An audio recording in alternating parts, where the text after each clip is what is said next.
If your child drew the truth you've been hiding, what would you do? Subscribe now to hear the story of how a family shattered because of one drawing by a 7-year-old boy. The morning sun filtered softly through the linen curtains of the dining room, painting golden rectangles on the hardwood floor.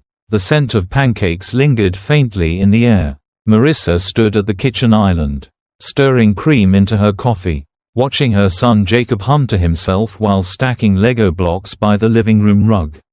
He was wearing his favorite dinosaur t-shirt, his unruly brown curls bouncing with every nod of concentration. To anyone looking in from the outside, it was a picture of peace, of love reclaimed, of a second chance well earned. 4 years ago, Marissa had walked out of a courtroom with custody papers in one hand and a broken heart in the other. Her marriage to Thomas, Jacob's father, had ended in betrayal, bitterness, and years of emotional erosion. She remembered the numbness more than the tears, and for a long time, she believed she would never let someone in again. Not fully, not after what she'd endured. Then came Andrew. She met him during a small business development seminar in downtown Tampa. He was confident but not arrogant, successful without being flashy, widowed, no children, and surprisingly down to earth for someone who drove a Tesla and quoted Rumi. They talked for 2 hours that first evening, and she left the event with a warmth in her chest that scared her more than it comforted her. Over the months that followed, Andrew didn't rush her. He learned how she took her tea. He remembered Jacob's birthday. He helped replace her broken sink without being asked. It was easy, easier than love should have been, she thought. Jacob had been slow to warm to Andrew, but Andrew had infinite patience. He read to him at bedtime, built elaborate blanket forts, bought them both matching baseball caps on a Sunday trip to the park. When Marissa saw Jacob hold Andrew's hand for the first time, voluntarily, something inside her finally relaxed. Now, almost a year into their marriage, Marissa often caught herself marveling at how far they had come. Their home was modest but felt full of framed memories, of laughter echoing from hallways, of Sunday morning music and puzzle nights. On the fireplace mantel stood a portrait taken during their beach wedding, Andrew kneeling next to Jacob, tying the boy's shoe, while Marissa stood behind them, smiling at the wind. And yet, in moments when everything was perfectly still, Marissa sometimes felt an edge, a fine line humming beneath the peace, like the tremble in a violin string right before the note breaks. She wasn't sure if it came from guilt, or fear, or simply the trauma of losing it all once before. Jacob had grown into a quiet, sensitive child. He loved crayons and clouds. He would rather draw than play video games, would rather whisper than shout. His teacher once called him an old soul in a little boy's body. Marissa adored him so fiercely it hurt. He was her redemption, her reason. Every decision in her life, including marrying Andrew, had been filtered through one question: is this good for Jacob? Lately, though, she noticed Jacob staring at Andrew with a certain look. Not fear, not dislike, just discomfort, maybe distance, like he was watching Andrew through a glass wall. Once, after dinner, Jacob asked quietly, "Why is Mommy always home when you go to work?"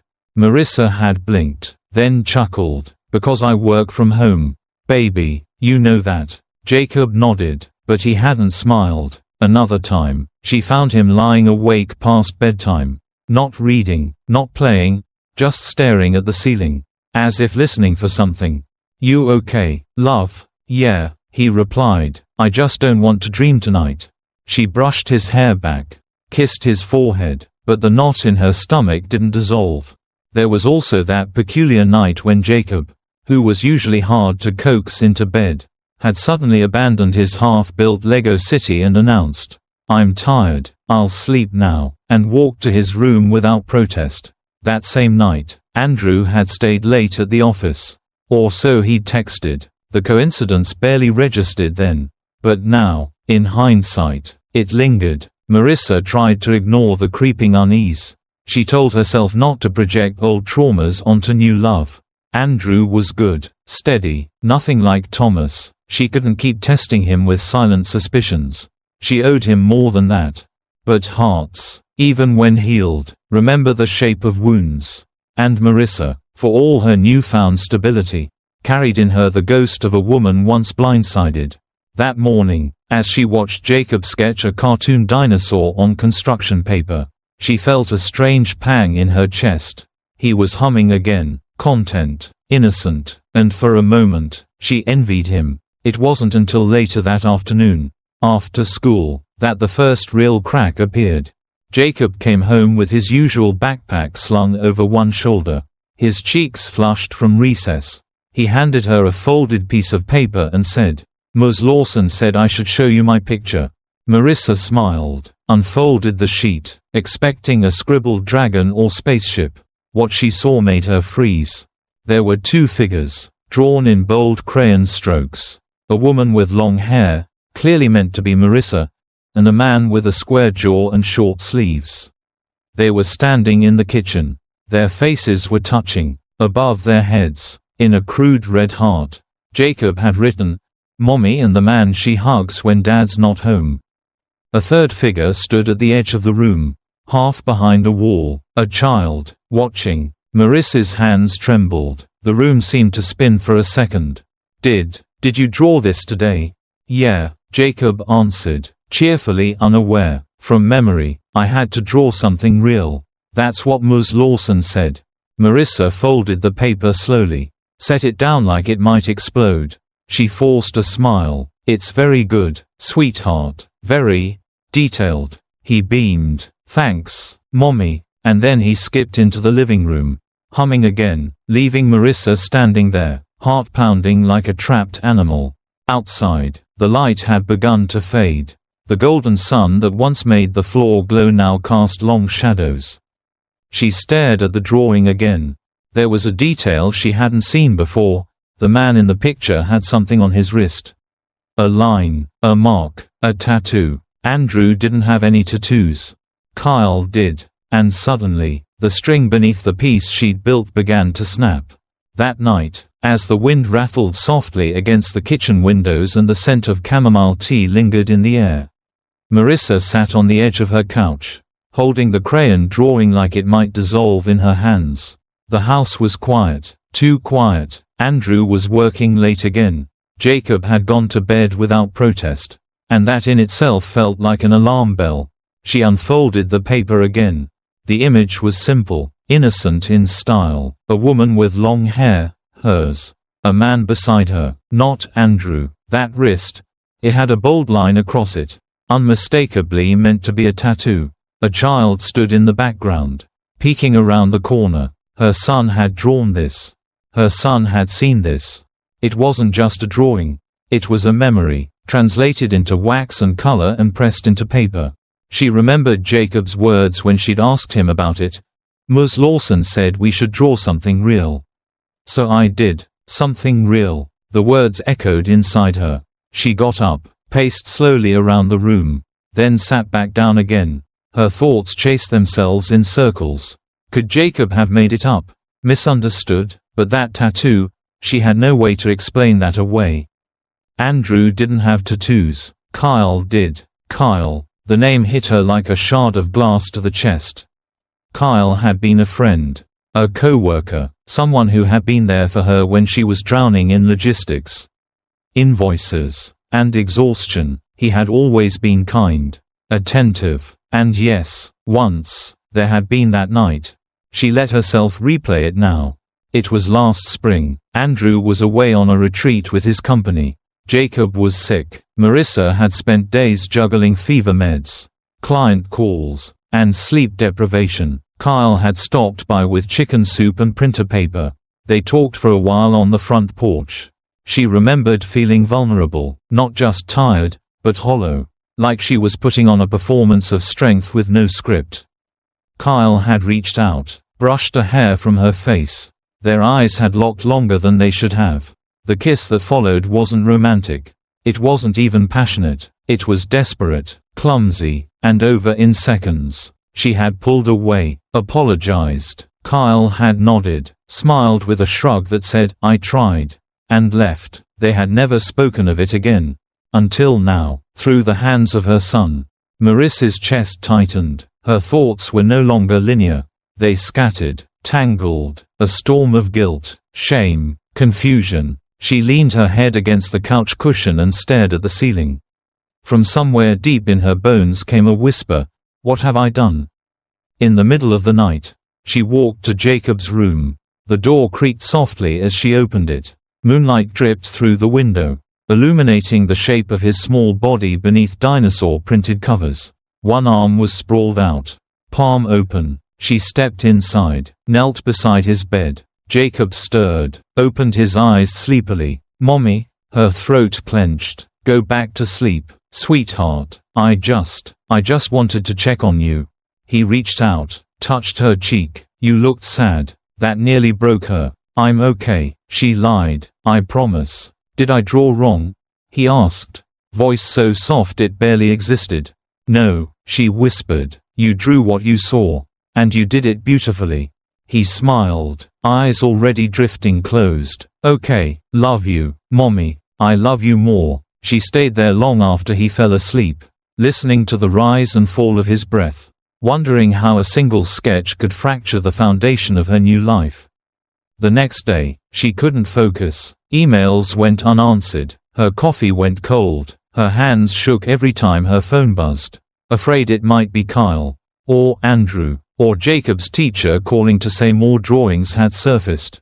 She drove to the school that afternoon, heart hammering against her ribs. Inside the classroom, Ms. Lawson greeted her with a warm but hesitant smile. Marissa had rehearsed her opening line. But now, under the gentle hum of ceiling fans and the scent of dry erase markers, she found herself fumbling. "I wanted to ask about Jacob's drawing, the one he brought home yesterday." The teacher nodded slowly. "Yes, of course. I wasn't sure how you'd feel about it." "Was it alarming?" Ms. Lawson tilted her head. "I wouldn't say alarming, but it was striking. Very expressive. We encouraged the students to draw from real life. Most of them drew pets or birthday parties. Jacob's was different." Marissa swallowed hard. "Do you think he imagined it?" The teacher paused. "Children observe more than we realize. Sometimes they express things they don't fully understand. But I believe Jacob drew what he knows to be true, not imagined." Marissa thanked her, barely remembering how she got back to the car. She sat in the driver's seat, tears welling in her eyes. The truth wasn't just cracking through. It was flooding her world like a dam had burst. And Jacob had opened the floodgate. That night, as Andrew texted to say he'd be late again, Marissa stared at the message for a full minute before replying, "Okay, be safe." She didn't know what to do next. Confront Kyle, tell Andrew, pretend it never happened. Her thoughts returned, again and again, to Jacob, to that moment by his bed when he asked if he had drawn wrong. She had lied to him, told him he hadn't, but the truth was, he had drawn everything too right, too clear, too real, and now, there was no going back. The house had begun to feel colder, not in temperature, but in silence, a silence that lingered in corners and echoed through empty rooms when Jacob wasn't home. Marissa sat at the kitchen table with her laptop open, but her fingers hovered above the keys, frozen in mid-thought. Her eyes were fixed on the drawing Jacob had left on the counter, as if it were breathing, watching her. She couldn't stop seeing it, the way the colors bled together. The red heart floating above the woman and the tattooed man. That wrist, that mark, Kyle, it all fit, didn't it? She hadn't wanted to admit it before, but her mind was putting together a timeline she didn't want to see. When Andrew traveled for work, when she felt especially lonely, when Kyle just happened to be nearby, offering help with invoices or bringing dinner. She opened her phone's calendar app and started matching Andrew's travel days to days Kyle had visited. There was a pattern, and now it pulsed with meaning. Her stomach twisted. She thought of Jacob's face after school, how he sometimes looked withdrawn, not quite present. She had chalked it up to growing pains, school fatigue. But what if it had been more than that? What if he'd been carrying this secret alone, unsure of how to say it? She opened her email and typed a message to Ms. Lawson. Subject: Jacob's art, a request. She asked politely if it would be possible to view more of Jacob's artwork from the past month. She phrased it as parental curiosity. Ms. Lawson replied within the hour, "Of course. I'll gather them. Feel free to stop by tomorrow after school." The next day, Marissa arrived just as the bell rang. The hallways buzzed with children's laughter and the squeak of sneakers. She waited by the classroom door, arms folded across her chest like she was trying to hold herself together. Ms. Lawson greeted her warmly and invited her in. She pulled out a folder from a cubby. "These are all of Jacob's drawings from the last 2 weeks." Marissa flipped through them, one by one. At first, there were mundane scenes: a park, a dinosaur, a drawing of their house with crooked windows. But then she reached the two that stopped her heart. One was a bedroom scene. A woman with long hair sitting on a bed. A man beside her. They were close, too close. The bed was unmistakable. It had a blue headboard, just like hers. The second was a car. A parked car. The woman and the man again. Their faces turned to each other. Above them, Jacob had scrawled the words, "Mommy," and the man who always says, "Shush." Marissa sat down slowly, as if her knees were made of paper. Ms. Lawson placed a hand gently on her shoulder. "I didn't want to assume anything. But Jacob is a very perceptive child." Marissa couldn't speak. "He doesn't seem scared," Ms. Lawson added softly, "but he does seem burdened. Like he's carrying something heavier than he should." Marissa nodded, lips pressed tightly together. "He's not making it up," the teacher said. "I've worked with enough kids to know the difference between fantasy and memory." Back in the car, Marissa locked the doors and screamed. It was muffled, animalistic. It hurt her throat, but it felt necessary, like letting the poison out. At home, she opened her laptop and pulled up the security app connected to the house cameras. She rarely checked it. Andrew handled most of the tech. But she remembered now, there was one afternoon, months ago, when the system had glitched and recorded footage by mistake. She found it. There. Tuesday, 3:48 p.m. She hit play. The footage was grainy, but it didn't lie. She saw herself entering the kitchen with Kyle. He set down a paper bag. They talked. She laughed. Then, the moment he reached for her, she didn't push him away. Marissa watched herself disappear into his arms. The camera caught it. The camera, and her son.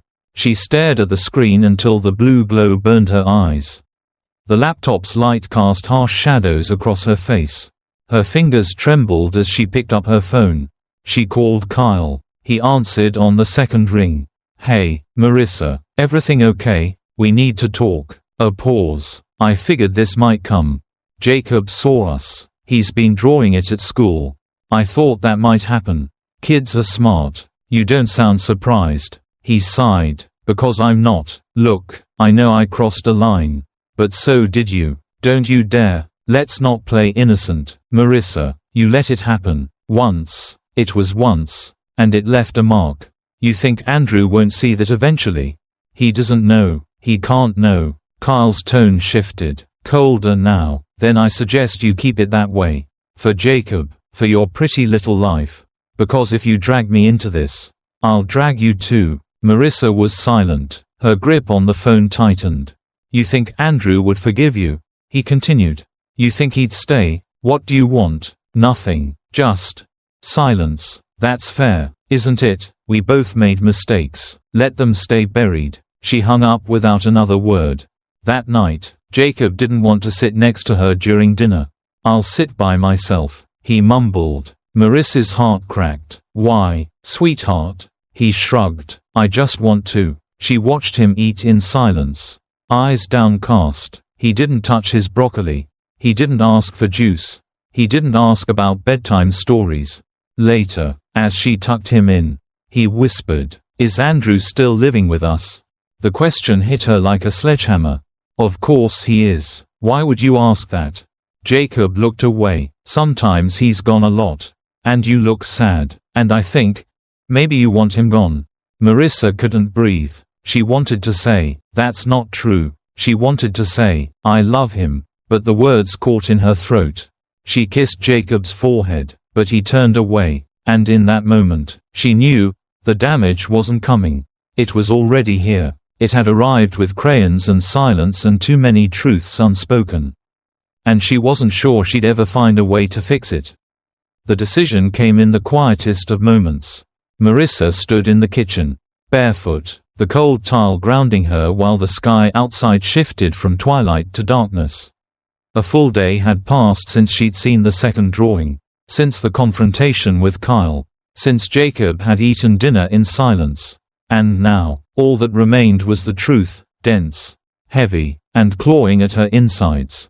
She couldn't let someone else be the one to tell Andrew. He deserved to hear it from her, not through a child's drawing, not through whispers or accidental discoveries.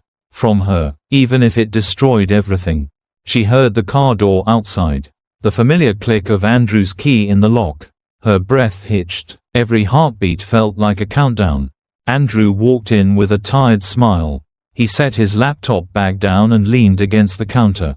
"Hey, something smells like regret and microwave pasta." She didn't laugh. "We need to talk." He looked at her then, really looked. Something in her voice had tipped him off. He nodded once and followed her into the living room. No questions. Not yet. She didn't sit, couldn't. Her hands trembled. "There's something I have to tell you," she began, voice barely above a whisper. "And I don't want you to find out from anyone else. Especially not Jacob." Andrew's brow furrowed, but he said nothing. "It was a mistake," she said. "It happened when you were away for that week-long retreat. I was overwhelmed, exhausted, and I let my guard down." Still silence. "It was Kyle. He kissed me, and I didn't stop it." She finally looked at him. Andrew was still, his expression unreadable. "It didn't go beyond that." She added quickly, "It was one time. I ended it, and I thought Jacob never saw. But he did. He saw more than I knew. He's been drawing it at school. His teacher showed me." Andrew looked down, as if searching for the floor to catch him. "So," he said finally, his voice rough, distant, "our son had to process your mistake with crayons." Marissa flinched. "I didn't know he saw. I didn't think." "That's the problem, Marissa. You didn't think." She took a step closer. "I was scared. I made a mistake. But I love you, and I never meant to hurt either of you." He raised his hand, not to hit, not to stop her, just to hold space between them. "I'm not going to scream. I'm not even angry, just numb." There was a long pause. The weight of everything that had been said, and left unsaid, hung between them. Then Andrew asked, softly, "How many times do you think Jacob saw it?" The question lodged in her throat like a stone. "I don't know. Once is too many." She nodded slowly, eyes stinging. "I know." He turned and walked down the hall. Marissa stood frozen. Then she heard the closet door open, the unmistakable sound of luggage wheels sliding across wood. When he returned, his suitcase was half-zipped, his clothes folded with quiet precision. He walked into Jacob's room. Marissa followed, but stopped at the doorway. Jacob was awake, his eyes opened as soon as Andrew stepped in. "You leaving?" he asked, voice small. Andrew crouched beside the bed. "I'm going to stay somewhere else for a little while. But listen to me, this is not your fault. Do you hear me?" Jacob nodded slowly, his lower lip trembled. "You are the best thing that's ever happened to me," Andrew whispered. He kissed Jacob's forehead gently. "Nothing will ever change that." Jacob's arms wrapped around his neck. "Will I still see you?" "Of course," Andrew said. "Every week, every weekend, we'll play catch, go to the arcade. I'll never disappear. Okay?" Marissa pressed her hand to her mouth, stifling a sob. When Andrew stood, he met her eyes one last time. Not with hatred, not even anger, just profound heartbreak. "Take care of him," he said, and then he walked out, suitcase wheels clicking like a metronome of finality against the tile. The front door closed. Marissa sank to the floor. She didn't cry. She couldn't. Her body felt hollow. Her chest ached without release. Everything inside her was too shattered to spill out. Jacob emerged from his room minutes later. "Is he gone?" She nodded. Was it because of the picture I drew? Her breath caught. No, sweetheart, you told the truth, and I'm proud of you for that. He leaned into her, curling beside her on the floor. She wrapped her arms around him, and together they sat in the silence Andrew left behind. Outside, the night deepened. The house was still. No voices, no suitcase wheels, just the echo of goodbye, and a 7-year-old boy trying to understand the cost of truth. The days that followed moved like fog, heavy, slow, and silent. Marissa walked through them half-present, responding to emails with hollow pleasantries, forcing herself to smile when Jacob was near. But everything had changed. The house no longer echoed with shared laughter or humming from the kitchen. It carried a different sound now, the sound of absence. Andrew didn't call, he didn't message. True to his word, he visited Jacob every weekend. Never missed a pickup, never raised his voice, but he no longer stepped inside. Their interactions were civil, efficient, stripped of warmth. Word spread quickly. Her sister stopped responding to texts. Her mother left a voicemail that started with disappointment and ended in crying. Friends she'd known for years retreated, unsure of how to align themselves. In the court of suburban morality, Marissa was already sentenced. Her work began to suffer. She missed a deadline for a key client and forgot a staff Zoom meeting entirely. She stared blankly at contracts, unable to focus. The thing that once gave her purpose now felt like a thin distraction she couldn't hold on to. But the worst part wasn't the silence from the outside. It was the silence from Jacob. He no longer sang in the shower, no longer asked her to watch him draw. His sketchpad lay unopened on his shelf for a week straight. She didn't push him, not at first, but the weight of it grew unbearable. One morning, she asked gently, "Do you want to draw something today?" Jacob shrugged, eyes fixed on his cereal bowl. "I don't feel like it." "You always feel like it." He looked up then. His eyes, those soft, soulful eyes, held something ancient. "I think drawing made everything worse." Marissa's heart sank. "Why would you say that?"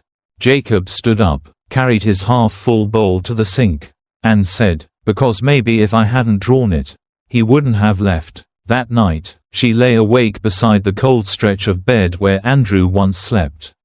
The shadows on the ceiling whispered blame. She thought of every moment she could have chosen differently, every silence she could have filled with honesty, every kiss she should have refused.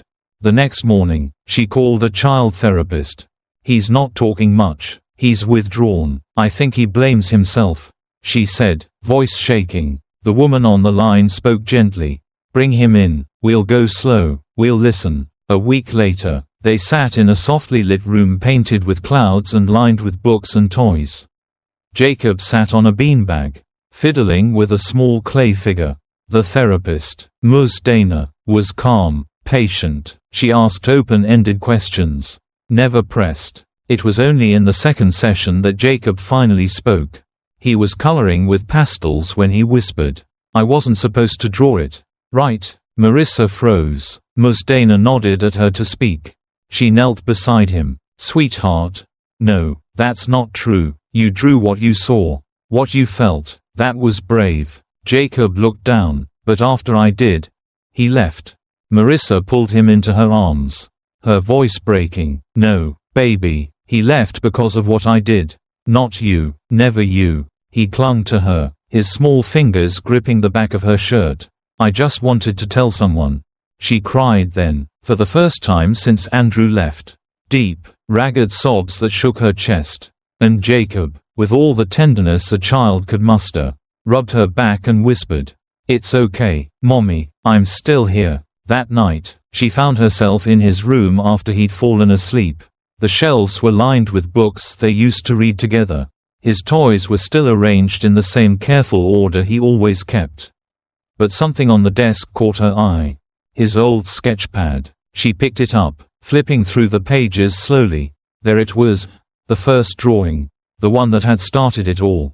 The woman, the man, the kiss in the kitchen, and the boy on the stairs. She held it gently, as if it were sacred. Marissa walked downstairs, found a plastic sheet protector, and slid the drawing inside. Then she opened a drawer. pulled out a pen, and wrote on the back of the sheet. Drawn by Jacob, age 7, October 4th. She didn't hide it, she placed it in a small frame and set it on the shelf in her study. Not to shame herself, not to remind, but to remember. The truth had not come from yelling, or accusations, or betrayal uncovered by devices. It had come from the quiet stroke of a child's crayon, from a boy who wanted to understand what he wasn't old enough to name. She stood there for a long time, watching the paper under glass. Outside, the sun began to rise. The first light of morning spilled through the window and touched the frame. And in the silence, she whispered to herself, "Sometimes, the truth doesn't come from the adults. It comes from the innocent, from lines we refuse to see, because we're afraid." Then she walked upstairs, kissed Jacob's forehead, and promised herself to live a life he could draw without shame. If this story stayed with you, imagine what happens when betrayal is caught not with drawings, but with whispers in the dark. In our next episode, we meet Derek from Jacksonville. One night, while reviewing footage from his newborn's baby monitor, he doesn't hear crying, he hears his wife whispering the words, "I love you," to someone who isn't him. Subscribe and turn on notifications, because in the quietest moments, the loudest truths are revealed.